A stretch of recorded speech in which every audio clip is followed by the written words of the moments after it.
வாழ்த்துறை வழங்க வருமாறு தலைமை ஆசிரியர் பணி நிறைவு திரு குப்புசாமி ஐயா அவர்களை அன்போடு கேட்டுக்கொள்கிறோம்.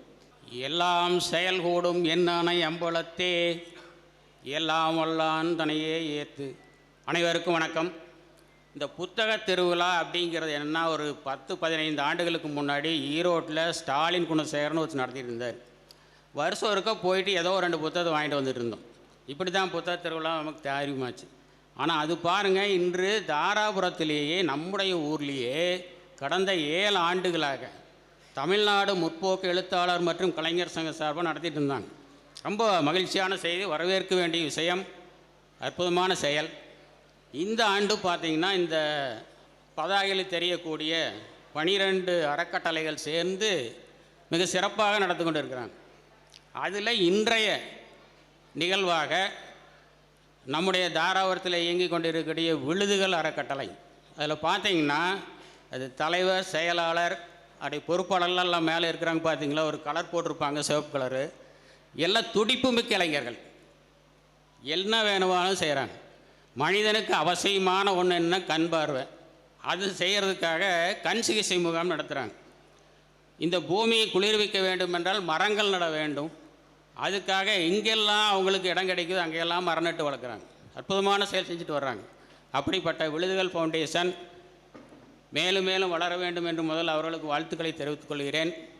இப்பொழுது இந்த நிகழ்வுக்கு தலைமையேற்றிருக்கக்கூடிய தலைவர் ஐயா அவர்களே, இங்கே சிறப்பு சொற்பொழிவு ஆற்ற வருகை தந்திருக்கக்கூடிய சாத்தூர் ஐயா அவர்களே, மற்றும் சிறப்பு அழைப்பாளர்களாக வந்திருக்கக்கூடிய பொறுப்பாளர்களே, அத்தனைக்கும் மேலாக இங்கே வருகை தந்து இந்த நிகழ்வை காதுர கேட்பதற்காக அமர்ந்திருக்கக்கூடிய பெரியோர்களே, தாய்மார்களே, சின்னஞ்சிறு சிறுவர்களே, உங்கள் அனைவருக்கும் முதற்கண் என் வணக்கத்தை தெரிவித்துக் கொள்கிறேன். இந்த படிக்கிறதுங்கிற விஷயத்தை நாமளும் கிட்டத்தட்ட ஒரு 7-8 நாளாக கேட்டுகிட்டே தான் இருக்கிறோம். ஒவ்வொருத்தரும் சொல்லுவாங்க, அறிஞர் அண்ணா தன்னுடைய அறுவை சிகிச்சைக்கு ஒரு புத்தகம் பாக்கி இருக்குது, படிச்சுட்டு வரேன்னு அடுத்த நாள் ஒத்தி போட்டார் சொல்லுவாங்க. பகத்சிங் தன்னுடைய தூக்கு கயிறை முத்து விடுவதற்கு முன்பு படித்து விட்டு கொண்டு இருந்தார் என்று கேள்விப்பட்டிருப்போம். இதெல்லாம் இப்படி நிறைய கேட்டு நம்ம பழக்கமாகி போச்சு.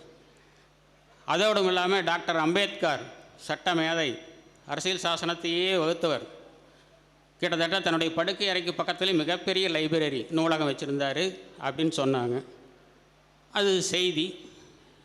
2ஆம் நாள் நிகழ்வு வந்த சிவராமனையா வந்திருந்தார். அவர் ஒரு செய்தி சொன்னார், நான் என்னுடைய படுக்கை அறைக்கு பக்கத்தில் 3000 நூல்களை கொண்ட நூலகம் வச்சுருக்கிறேன்ட்டு. இதுவும் செய்தி தான். சரி, இவங்கெல்லாம் தான் வச்சுருக்குறாங்களா, நம்மகிட்ட இல்லையா அப்படின்னா நம்மளும் இருக்கிறோம், நம்மளும் படிச்சுட்டே இருக்கிறோம், நிறைய படிக்கிறோம். எல்லா வீட்லேயும் நூலகம் இருக்குது. இப்போ பார்த்திங்கன்னா தாராபுரத்தில் லட்சம் மக்கள் இருக்கிறாங்க. செய்தி ஏதோ ஒரு சிலர் மட்டும்தான் நம்ம இங்கே வர்றோம், இங்கே வந்தவங்க மட்டும்தான் புத்தகம் வாசிக்கிறேன்னு நினச்சக்கூடாது. இந்த செய்தி கேட்டு வர முடியாமல் எத்தனை பேர் இருப்பாங்க, செய்தி தெரியாமல் எத்தனை பேர் இருப்பாங்க. ஆனால் எல்லாத்துடைய வீட்லேயும் லைப்ரரி இருக்குது, புத்தகம் இருக்குது, படிக்கிறாங்க, படிச்சுக்கிட்டே இருக்கிறாங்க. யாரும் படிக்கலைன்னு குறை சொல்ல முடியாது, எல்லாம் படிக்கிறேன். வீட்டில் இருக்கலாம், பொது நூலகம் இருக்குது, தமிழ் கலை மன்றத்துலேயும் கூட ஒரு நூலகம் இருக்குது. இதில் எல்லாம் போய் படிச்சுக்கிட்டே இருக்கிறாங்க. ஆனால் ஒரு விஷயத்தை கவனிக்கணும், இந்த படிக்கிறதெல்லாம் யாருன்னு பார்த்தா 60+. அதுதான் இவங்க படிக்கிறாங்க. ஓகே, இந்த படிப்பு என்பது யாருக்கு இருக்க வேண்டும் என்று சொன்னால் 10+ மதிப்பிற்கு மரியாதைக்குரிய வருங்கால தூண்களாக இருக்கக்கூடிய சிறுவர், சிறுமியர், இளைஞர்கள் படிக்கணும். அவங்களிடத்தில் அந்த நூலை வாசிக்கக்கூடிய திறமை போய் சேரணும். இதுதான் நம்ம எதிர்பார்க்கக்கூடிய விஷயம். இப்போ நாம் படித்து ஒரு பெரிய சாதனையெல்லாம் செஞ்சிட முடியாது. அவங்களுடைய படிப்பு ஏற்படும் பொழுது அவங்க தான் மடைமாற்றம் செய்ய முடியும். சரி, அவங்க தான் ஸ்கூலில் நிறைய படிக்கிறாங்களே, எல்லா பாடங்களும் படிக்கிறாங்க, காலையிலே டியூஷனுக்கு போகிறாங்க, சாயந்தர நேரம் ஸ்கூல் விட்டால் டியூஷன் தான், சனிக்கிழமையும் ஸ்கூல் இருக்குது. அப்போ அவங்க என்ன தான் பண்ணுவாங்க, படிச்சுட்டு தான் இருக்கிறாங்க அப்படின்னு நாம் நினைப்போம். அவங்க படிக்கிறதெல்லாம் ஒன்று நீட் எழுதி சக்ஸஸ் ஆகி மருத்துவர் ஆகணும், இல்லை ஒரு என்ஜினியர் ஆகி வெளிநாட்டில் போய் க்ரீன் கார்டு வாங்கணும். இந்த 2 நோக்கத்தில் போயிட்டுருக்கு. இதில் இது மட்டுமே படிப்பு ஆகாது. படிப்பு என்பது மனிதனை செம்மைப்படுத்தக்கூடிய வகையில் அவன் இருக்கணும். அது இளைஞர் இடத்துல இருக்கணும். இது ஏன் அப்படி சொல்கிறேன் அப்படின்னு பார்த்தோம்னா, ஒவ்வொரு தலைவர்கள், மிகப்பெரிய தலைவர்களெல்லாம் பார்த்தீங்கன்னா அவங்க சின்ன வயசில் அந்த பழக்கத்தை ஏற்படுத்தியிருப்பாங்க. உதாரணத்துக்கு சுபாஷ் சந்திர போஸ் எடுத்துக்குவோம். அவர் ஸ்கூலில் படிக்கும் பொழுதே மாணவர் நலசங்கம் என்று ஆரம்பித்து அதில் ஒரு 10 பேர் சேர்த்துக்கிட்டு எல்லா நீடி பீப்புள்களுக்கு உதவி செஞ்சுருந்தார். அந்த பழக்கம் அப்படியே வளர்ந்து ஒரு தாய்நாட்டையே காப்பாற்ற வேண்டும் ஒரு எண்ணத்தை உருவாக்குச்சு. இதுதான் உண்மை. இந்த செஞ்சி லூயிஸ் சங்கம்னு ஒன்று இருக்குது, கேள்விப்பட்டிருப்பீங்கன்னு நினைக்கிறேன். அதனுடைய தோற்றுவிப்பாளர் ஹென்றி டூனான் அப்படிங்கிறவர். அவர் எப்படி அதை தோற்றுவிச்சார், ஒரு தனி மனிதர் அப்படின்னு பார்த்தோம்னா அதுக்கு ஒரு நிகழ்வு என்னென்னு பார்த்தோம்னா, அப்போ போர் நடந்து எல்லாம் வந்துட்டாங்க. இவருக்கு ஒரு ஆர்வம், சின்ன பையனாக இருக்கிறார், அப்போ ஒரு ஆர்வம், என்னதான் நடக்குன்னு போய் பார்க்கலான்னு சொல்லி குன்றுகளுக்கு மடையில் ஒளிஞ்சு நின்று பார்ப்பார். அப்போ பார்த்தா குற்றுயிரும் குலையுயிருமாக ஏகப்பட்ட பேர் அங்கே இருந்தாங்க. அதை கவனிப்பார் ஆள் இல்லை, அவங்க வாட்டுக்கு இருக்கிறாங்க. மனம் பதச்சது ஒரு சிறுவனுக்கு.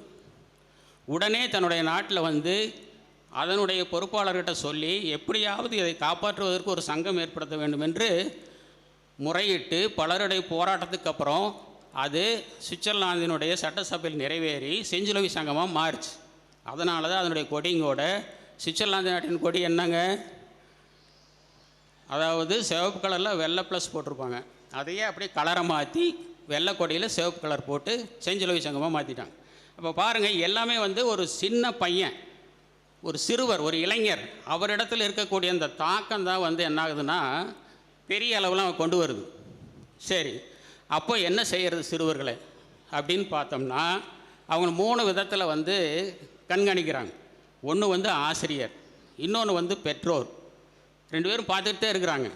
அப்போ அவங்கெல்லாம் செய்யாது என்ன பண்ண முடியும் அப்படின்னு பார்த்தோம்னா, இப்போ ஆசிரியர் எடுத்துக்குவோம். ஆசிரியர் நிலைமை இன்றைக்கி படுமோஸ். பள்ளிக்கூடத்தில் சொல்லிக் கொடுக்குறத விட இந்த ஆன்லைனில் அப்டேட் பண்ணுற வேலை அதிகமாக இருக்குது. சரி, அப்படியே அதையெல்லாம் மீறி அவர் செய்கிறான்னு பார்த்தோம்னா, ஒரு கிளாஸில் 30 மாணவருக்கு தான் வச்சுக்கோங்க. பொதுவாக ஒரு விஷயத்தை சொல்லுவார், அது எத்தனை பேருக்கு போய் ரீச் ஆகுன்னு சொல்ல முடியாது. அடுத்தது பார்த்தா பேரண்ட்டுக்கு வருவோம். இந்த பேரண்ட்டில் அப்பாக்கள் ஓடோன்னு ஓட வேண்டியதாக இருக்குது. இன்றைக்கி ஓடித்தான் சம்பாதிக்க வேண்டியதாக இருக்குது. சில வீடுகளில் பார்த்திங்கன்னா அப்பா அம்மா 2 பேரும் சம்பாதிப்பாங்க. அப்போ அவங்க 2 பேர்த்துக்கும் பார்த்திங்கன்னா மற்ற விஷயங்களை சொல்லிக் கொடுக்கறதுக்கு நேரம் என்பது இருப்பதில்லை. அவங்க ஓடிக்கிட்டே இருப்பாங்க 2 பேரும். அப்போ குழந்தைகளுக்கு அடிப்படை தேவைகள், ஸ்கூலுக்கு அனுப்புறது, டியூஷனுக்கு அனுப்புறது, அவ்வளோவோட நிறுத்திக்குவாங்க. அதுக்கு மேலே அவங்களுக்கு வாய்ப்பு இல்லை. சரி, அடுத்தது அப்படியே ஒரு இல்லத்தரசிகள் இருப்பாங்க. அவங்க வேலைக்கு போகலின்னு பார்த்தா இந்த சீரியலில் அடிமையாக இருப்பாங்க. கிட்டத்தட்ட அவங்களுக்கு அதுக்கே சரியாக போயிடும்.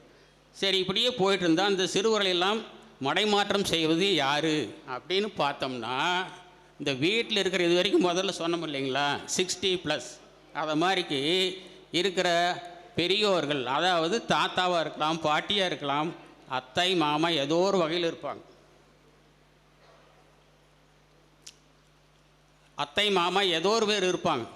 அவங்க என்ன செய்யணும், தான் கற்றதை, தான் எந்த வகையில் கற்றிருக்கிறாங்களோ அந்த பேரனோ பெயர்த்திக்கோ எந்த நூலை கொடுத்தால் அவனுக்கு சரியாக இருக்கும் என்று சொல்லி அவனிடத்திலே மடைமாற்றம் செய்ய வேண்டும். அப்பொழுதுதான் அந்த சிறுவர்களை நாம் வாசிப்புக்கு உள்ளாக்க வேண்டும். அப்படி உள்ளாக்கும் பொழுதுதான் அந்த சிறுவர்கள் பின்னாளிலே மிகப்பெரிய ஆட்களாக வர்றதுக்கு வாய்ப்பு இருக்கும் என்ற ஒரு பதிவை இங்கே பதிவு செய்து, அனைவரும் இந்த ஒரு நூலகத்தில் வரும் பொழுது தன்னுடைய பெயரனுக்கோ பெயர்த்திக்கோ ஒரு சில நூல்களையாவது வாங்கி கொண்டு கொடுக்குமாறு அன்போடு கேட்டுக்கொண்டு, இந்த புத்தக திருவிழா மேலும் மேலும் வளர வேண்டும் என்று வாழ்த்தி விடைபெறுகிறேன். நன்றி, வணக்கம்.